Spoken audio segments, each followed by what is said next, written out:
નમસ્તે મિત્રો, panel connections and software interface પરના સ્પોકન ટ્યુટોરીયલમાં તમારું સ્વાગત છે. આ ટ્યુટોરીયલમાં આપણે શીખીશું પેનલ પર વિવિધ ટર્મિનલ, એક્સેસરી સેટ અને સોફ્ટવેર ઇન્ટરફેસ. તેમજ આપણે આ પણ શીખીશું ઓહ્મ્સ લો, સિરીઝ સંયોજનમાં અસરકારક પ્રતિકાર, પેરેલલ સંયોજનમાં અસરકારક પ્રતિકાર અને આપણા પ્રયોગના સર્કિટ ડાયાગ્રામ્સને દેખાડતા. અહીં હું ઉપયોગ કરી રહી છું XSPICE version 3.1.0, Ubuntu Linux OS version 14.04. આ ટ્યુટોરીયલના અનુસરણ માટે તમને એક્સસ્પાઇસ જુનિયર ઇન્ટરફેસ સાથે પરિચિત હોવા જોઈએ. જો નથી, તો સંબંધિત ટ્યુટોરીયલ માટે અમારી વેબસાઇટ પર જાઓ. ચાલો એક્સસ્પાઇસ જુનિયર ડિવાઇસને ઉપયોગિતાઓનો વિશે ચર્ચા કરીએ. આ ડિવાઇસનો ઉપયોગ આપેલ અભ્યાસક્રમનો પ્રયોગ કરતા વખતે કરી શકાય છે: ઉચ્ચતર માધ્યમિક, અંડરગ્રેજ્યુએટ, ઇલેક્ટ્રિકલ અને ઇલેક્ટ્રોનિક્સ એન્જિનિયરિંગ કોર્સ. આને electricity, sound, magnetism, light, diode, transistor અને અન્ય ક્ષેત્રમાં ઉપયોગ કરી શકાય છે. ચાલો ઉપરના પેનલના ટર્મિનલ સાથે શરૂઆત કરીએ. પેનલ પર 4 ગ્રાઉન્ડ ટર્મિનલ ધરાવે છે. આ ટર્મિનલનું વોલ્ટ 0 છે. અન્ય ઇનપુટ ટર્મિનલ સાથે માપનાર વોલ્ટેજ એ ગ્રાઉન્ડ ટર્મિનલના સંદર્ભમાં હોય છે. A1 અને A2 ઇનપુટ ટર્મિનલ્સ -5 વોલ્ટથી +5 વોલ્ટ સુધીનું વોલ્ટેજ માપી શકે છે. ડાબી બાજુએ ઇન1 અને ઇન2 આ ટર્મિનલ 0 થી 5 વોલ્ટ સુધી વોલ્ટેજ માપી શકે છે. ઇન1 એ 5000 પિકોફેરાડ્સ સુધી કેપેસિટન્સ સારી ચોકસાઈ સાથે માપી શકે છે. PVS એ પ્રોગ્રામેબલ વોલ્ટેજ સોર્સ છે. આ 1.25 મિલીવોલ્ટ્સ ની ઓછામાં ઓછી સ્ટેપ્સના સાથે 0 થી 5 વોલ્ટ રેન્જમાં વોલ્ટેજ આપવા માટે ઉપયોગ થાય છે અને 5 મિલિએમ્પ્સ સુધી આપી શકો છો. સાઇન અંદાજે 4 વોલ્ટ્સ, એમ્પ્લિટ્યુડ અંદાજે 150 હર્ટ્ઝ થી સ્થિર ફ્રીક્વન્સી પ્રદાન કરે છે. સેનનો ઉપયોગ મુખ્યત્વે photo transistor, light dependent resistors, thermistors વગેરે કનેક્ટિવ સેન્સર એલિમેન્ટ માટે થાય. આ વોલ્ટેજ માપનાર ટર્મિનલના સાથે 5.1K ના એક આંતરિક રેઝિસ્ટરથી 5 વોલ્ટ્સને જોડાયેલ હોય છે. SQR1 અને SQR2 ટર્મિનલ્સ 0.7 હર્ટ્ઝ થી 100 કિલોહર્ટ્ઝ સુધી ફ્રીક્વન્સી 0 થી 5 વોલ્ટ સુધી સ્ક્વેર વેવ્સ બનાવી શકીએ છીએ. OD1 સોફ્ટવેર કંટ્રોલ દ્વારા 0 વોલ્ટ અથવા 5 વોલ્ટ ડિજિટલ આઉટપુટ આપે છે. માઇક બાહ્ય ધ્વનિ સ્ત્રોતથી ધ્વનિ ગ્રહણ કરે છે. CCS એટલે કે કોન્સ્ટન્ટ કરન્ટ સોર્સ. આ 1 મિલિએમ્પ્સ ની કરન્ટ વીજ પ્રવાહ 3 કિલો ઓહ્મ્સ ના રેઝિસ્ટન્સ માંથી મળી શકે છે. વોલ્ટેજને 4 વોલ્ટ્સ થી ઓછો રાખો. ઇન્વર્ટિંગ એમ્પ્લીફાયર નો ઉપયોગ બાહ્ય વોલ્ટેજ વધારવા માટે થાય છે. બાહ્ય કન્ડેન્સર અથવા માઇક નું આઉટપુટ વધારવા માટે કરાવાય છે.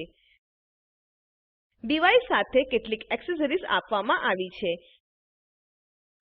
2 piezoelectric discs, 2 3000 turn coils, DC motor,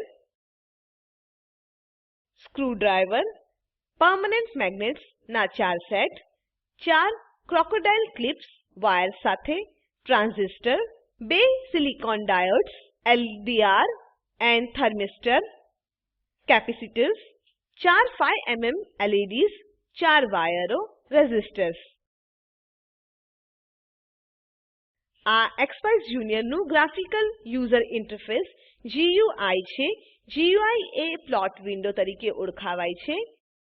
plot વિન્ડોના ડાબી બાજુએ આપણી પાસે ઇનપુટ ટર્મિનલ છે. A1, A2, IN1, IN2, Sen, SQ1 અને SQ2.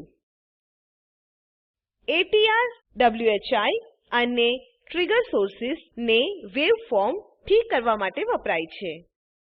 ATR, WHI અને અન્ય ટ્રિગર સોર્સિસ વિશે આપણે આવનારા ટ્યુટોરીયલમાં ચર્ચા કરીશું.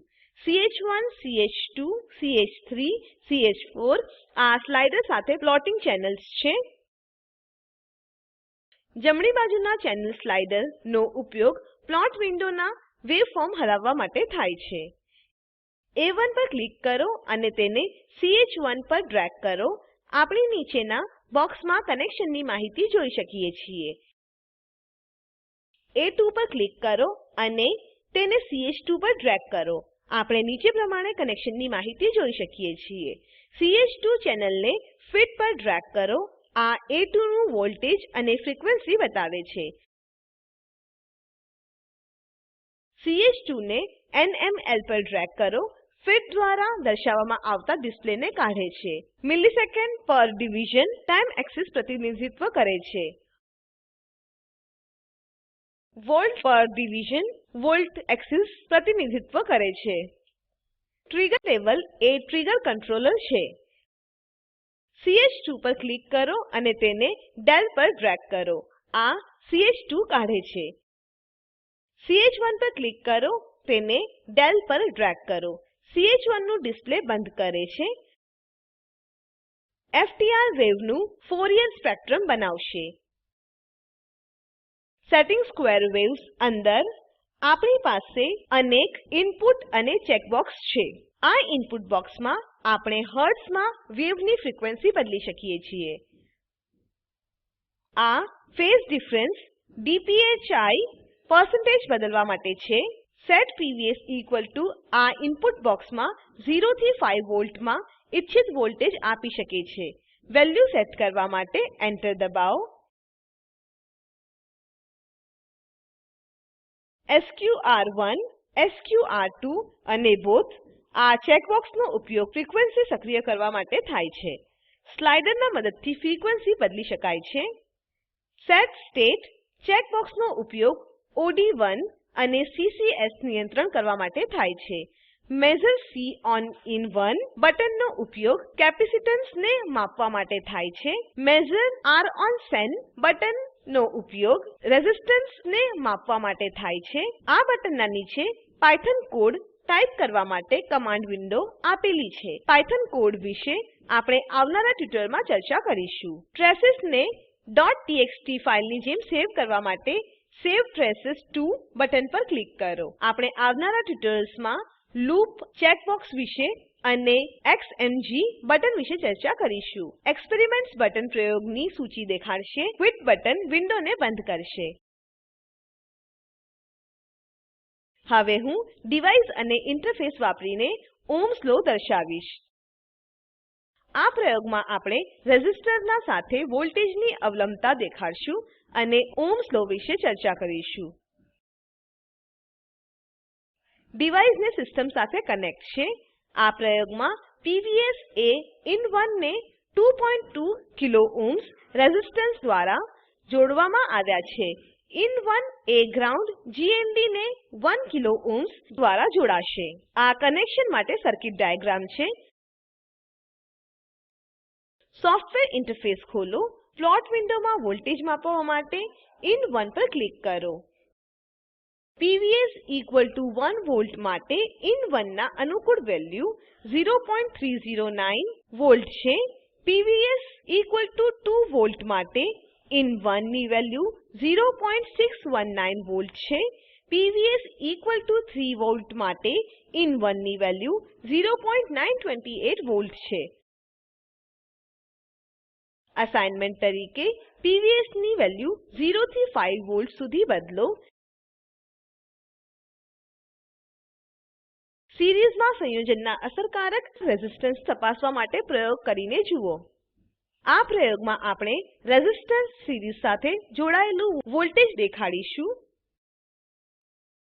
આ પ્રયોગમાં in1 એ CCS થી જોડાયેલું છે. CCS એ રેઝિસ્ટન્સના માધ્યમથી ગ્રાઉન્ડ સાથે જોડાયેલ છે. પ્લોટ વિન્ડોમાં CCS ચેકબોક્સ પસંદ કરો. વોલ્ટેજ દેખાડવા માટે in1 પર ક્લિક કરો. આ કનેક્શન માટે સર્કિટ ડાયાગ્રામ છે. જ્યારે 1 કિલો ઓહ્મ્સ રેઝિસ્ટન્સ CCS અને GND સાથે જોડાયેલો હોય છે ત્યારે માપેલ વોલ્ટેજ 0.979 વોલ્ટ છે. તે જ રીતે 560 ohms રેઝિસ્ટન્સ માટે માપેલ વોલ્ટેજ 0.543 વોલ્ટ છે. 1 કિલો ohms એ 560 ohms રેઝિસ્ટન્સ સિરીઝ સંયોજન માટે માપેલ વોલ્ટેજ 1.524 વોલ્ટ છે. સમાંતર સંયોજનના અસરકારક રેઝિસ્ટન્સ તપાસવા માટે ચાલો એક પ્રયોગ કરીને જોઈએ. આ પ્રયોગમાં આપણે જ્યારે રેઝિસ્ટન્સ સમાંતર જોડાયેલ હોય છે તેનું વોલ્ટેજ દેખાડીશું. આ પ્રયોગમાં ઇન1 એ સીસીએસ થી જોડાયેલ છે. સીસીએસ રેઝિસ્ટર મારફતે ગ્રાઉન્ડ થી જોડાયેલ છે. આ કનેક્શન માટે સર્કિટ ડાયાગ્રામ છે. પ્લોટ વિન્ડો પર સીસીએસ ચેકબોક્સ પસંદ કરો. વોલ્ટેજ દેખાડવા માટે ઇન1 પર ક્લિક કરો. આ પ્રયોગમાં 1000 ohms રેઝિસ્ટર સાથે કરીને અને પછી 1000 ohms રેઝિસ્ટર સમાંતર સંયોજન સાથે કરીએ. આ સમાંતર સંયોજનમાં 1000 ohms રેઝિસ્ટન્સ માટે સર્કિટ ડાયાગ્રામ છે. ઇન1 ની માપેલ વેલ્યુ 0.952 વોલ્ટ છે. આ બે 1000 ohms રેઝિસ્ટન્સની સમાંતર સંયોજન માટે સર્કિટ ડાયાગ્રામ છે. ઇન1 ની માપેલ વેલ્યુ 0.474 વોલ્ટ છે. ફરીથી આ જ પ્રયોગ પ્રથમ 2.2 કિલો ohms નું એક રેઝિસ્ટર લઈએ છીએ. પછી 2.2 કિલો ohms ના બે રેઝિસ્ટન્સ સમાંતર સંયોજન લઈને કરીએ. 2.2 કિલો ohms રેઝિસ્ટન્સ માટે આ સર્કિટ ડાયાગ્રામ છે. ઇન1 ની માપેલ વેલ્યુ 2.132 વોલ્ટ છે. આ સર્કિટ ડાયાગ્રામ 2.2 કિલો ohms રેઝિસ્ટન્સના સમાંતર સંયોજન છે. ઇન1 ની માપેલ વેલ્યુ 1.063 વોલ્ટ છે. ચાલો સારાંશ લઈએ. આ ટ્યુટોરીયલમાં આપણે શીખ્યા પેનલ પર વિવિધ ટર્મિનલો, એક્સેસરી સેટ અને સોફ્ટવેર ઇન્ટરફેસ. આપણે આપેલ પણ શીખ્યા: ઓહ્મ્સ લો, સિરીઝમાં અસરકારક રેઝિસ્ટન્સ, સમાંતરમાં અસરકારક રેઝિસ્ટન્સ અને ઉપરના પ્રયોગના સર્કિટ ડાયાગ્રામ દેખાડતા. અસાઇનમેન્ટ તરીકે સિરીઝનું સંયોજન અને સમાંતર રેઝિસ્ટન્સનો ઉપયોગ કરીને અસરકારક રેઝિસ્ટન્સને માપો. આપેલ લિંક પર ઉપલબ્ધ વિડીયો નિહાળો. તે સ્પોકન ટ્યુટોરિયલ પ્રોજેક્ટ માટે સારાંશ આપે છે. જો તમારી પાસે સારી બેન્ડવિડ્થ ના હોય તો તમે વિડીયો ડાઉનલોડ કરી જોઈ શકો છો. Spoken tutorial project team spoken ટ્યુટોરિયલના ઉપયોગથી વર્કશોપનું આયોજન કરે છે. જેઓ ઓનલાઈન પરીક્ષા પાસ કરે છે તેઓને પ્રમાણપત્રો આપે છે. વધુ જાણકારી માટે અમને લખો. સ્પોકન ટ્યુટોરિયલ પ્રોજેક્ટને એનએમઈઆઈસીટી એમએચઆરડી ભારત સરકાર મારફતે ફાળો આપવામાં આવ્યો છે. આઈઆઈટી બોમ્બે તરફથી ભાષાંતર અને રેકોર્ડિંગ કરનાર હું જ્યોતિ સોલંકી વિદાય લઉં છું. જોડાવા બદ્દલ આભાર.